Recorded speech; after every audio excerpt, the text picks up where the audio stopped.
نہیں دوستو، ایسا بالکل نہیں ہوا، بلکہ ان لوگوں نے بادشاہوں کے جو صلاح کار یا اشرافیہ میں سے جو لوگ تھے ان لوگوں کو ملا کر 2 کونسل بنائی جو پورے روم کو کنٹرول کرتی تھی۔ ان دونوں میں سے ایک حکمران بنایا جاتا۔ ایسا کرنے کے پیچھے ان کا مقصد صرف یہ تھا کہ کوئی بھی شخص زیادہ طاقتور نہ ہو سکے۔ اسی نظام کی وجہ سے اس دور کو جمہوریہ کہا جاتا ہے۔ دوستو، یہاں دلچسپ بات یہ ہے کہ روم کا دیا گیا یہ نظام مختلف صورتوں میں آج بھی زیادہ تر ملکوں میں رائج ہے۔ اس نئی طرز کی حکومت کو وجود میں آتے ہی 2 بڑے مسئلوں کا سامنا کرنا پڑا۔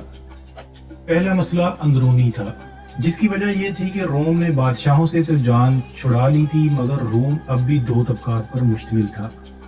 ایک طبقہ امیر تھا جسے پیٹریشینز کہا جاتا تھا، جبکہ دوسرا طبقہ غریب تھا جسے پیلبینز کہا جاتا تھا۔